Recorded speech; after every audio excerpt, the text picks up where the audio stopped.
अस्सलाम वालेकुम नाज़रीन, मैं Asad Abbas Bhatt advocate high court आपकी खिदमत में हाजिर हूँ एक नई कानूनी इन्फॉर्मेशन के साथ जो शायद कानूनी तौर पर आपको फ़ायदा पहुँचा सकती है।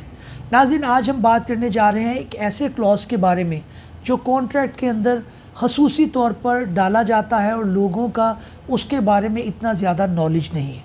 जी हाँ नाज़रीन, मैं बात करने जा रहा हूँ आर्बिट्रेशन क्लॉज़ की। आर्बिट्रेशन क्लॉज़ जब आप किसी से मुआहिदा करते हैं, चाहे वो आप कोई मकान रेंट पे ले रहे हैं, तो आप किसी को सालिस जब मुकर्रर कर देते हैं कि जी अगर कोई किराएदार या मालिक मकान के दरमियान कोई झगड़ा अगर हुआ तो उस सूरत के अंदर जो है वो सालिस जो है वो फ़ैसला करेगा ना कि अदालत।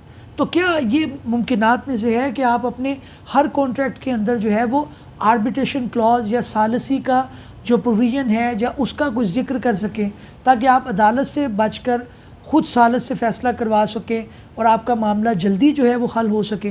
तो नाज़रीन, इसके बारे में हमारा क्या लॉ है और इसके बारे में मज़ीद जो इन्फॉर्मेशन है वो कौन सी जो है बुनियादी इन्फॉर्मेशन ज़रूरी है हमारे नाज़रीन के लिए, इन सारे पॉइंट्स को डिस्कस करेंगे। लेकिन एज़ यूजुअल रिक्वेस्ट है कि चैनल को सब्सक्राइब करना मत भूलिएगा और बेल का आइकन भी दबा दीजिएगा। तो आइए नाज़रीन बात करते हैं। इसके अंदर जो हमारा लॉ है वो आर्बिट्रेशन एक्ट 1940 के नाम से जाना जाता है। वो बड़ा एक जो है वो जामिया लॉ है, उसके अंदर बहुत कम प्रोविज़न है, बड़ा सिंपल सा लॉ है, लेकिन उसके अंदर अपनी एक वुसअत पाई जाती है क्योंकि with the passage of time या वक्त के साथ साथ जो हमारे कोर्ट्स हैं वो बुनियादी तौर पर बहुत ज़्यादा फ़ैसला जात देते हैं। उसकी सूरत के अंदर कोई भी बुनियादी लॉ जो है वो एक जामिया लॉ बन जाता है, उसके अंदर उसकी इंटरप्रिटेशन आ जाती है, उसकी मुख्तलिफ जो है वो डायमेंशन और डायरेक्शन जो है उनके ऊपर डिस्कशन हो जाती है, वो बढ़कर बहुत एक बड़ा लॉ बन जाता है। तो यही आर्बिट्रेशन एक्ट 1940 के साथ हुआ। ये इससे पहले भी लॉ मौजूद है। इसके ऊपर जो बुनियादी चीज़ है वो देखने वाली जो पॉइंट है वो यही है कि जब भी आप कोई एग्रीमेंट करें तो उसके अंदर आपको अलाउड है पार्टीज़ को कि आप उसके अंदर चाहे वो रेंट का एग्रीमेंट हो, चाहे वो कोई प्रॉपर्टी का एग्रीमेंट हो, चाहे वो कोई कारोबारी एग्रीमेंट हो, किसी भी नोयत का हो, उसके अंदर आप आर्बिट्रेशन क्लॉज़ का तस्करा कर सकते हैं, उसको आप डाल सकते हैं।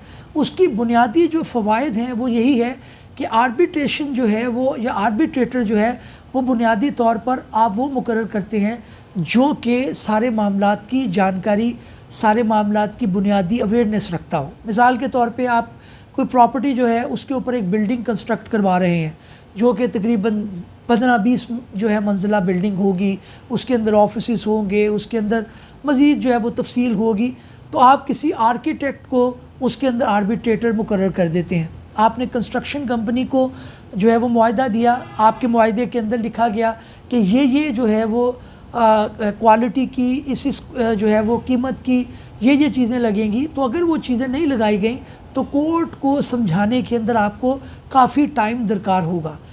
नंबर 1, आप जब दूसरा करेंगे आर्बिट्रेटर आपका, क्योंकि वो जाहिर है उसकी एक फ़ील्ड है, वो एक्सपर्ट है, तो उसके अंदर आपके मामला जल्दी जो है वो डिसाइड हो जाएंगे। दूसरी बात इसके अंदर ये है कि ये लेस टाइम कंज्यूमिंग है, यानी कि इसके अंदर टाइम कम लगता है।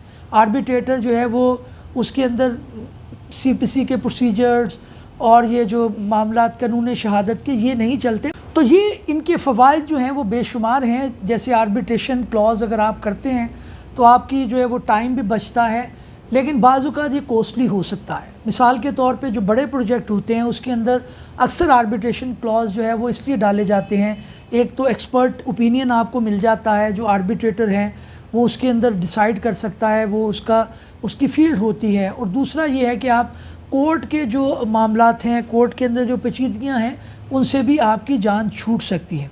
तो आर्बिट्रेशन क्लॉज़ आपको फ़ायदा देता है, लेकिन इसके अंदर एक जो चीज़ आती है वो ये आती है कि जनाब, क्योंकि करप्शन हो सकती है, बाज़ औक़ात आर्बिट्रेटर जो है वो किसी एक पार्टी से मिल जाता है और उसको आप मिसकंडक्ट कह लें, उसको आप जो है वो आप कह लें कि बेईमानी कह लें, वो भी बाज़ औक़ात हो जाती है।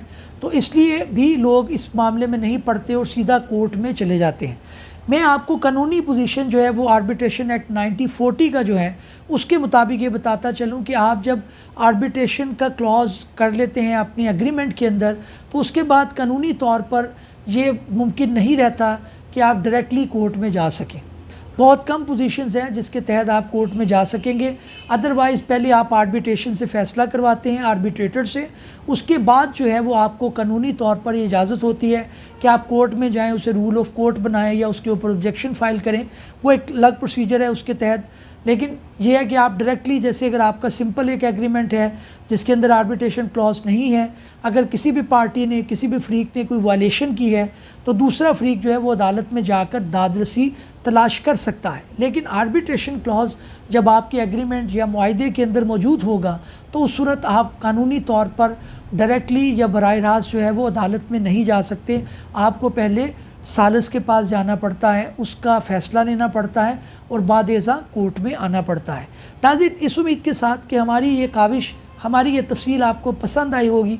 किसी नई या कानूनी इन्फॉर्मेशन के साथ आपकी खिदमत में फिर हाज़िर होंगे। तब तक के लिए इजाज़त दीजिए। अल्लाह हाफ़िज़।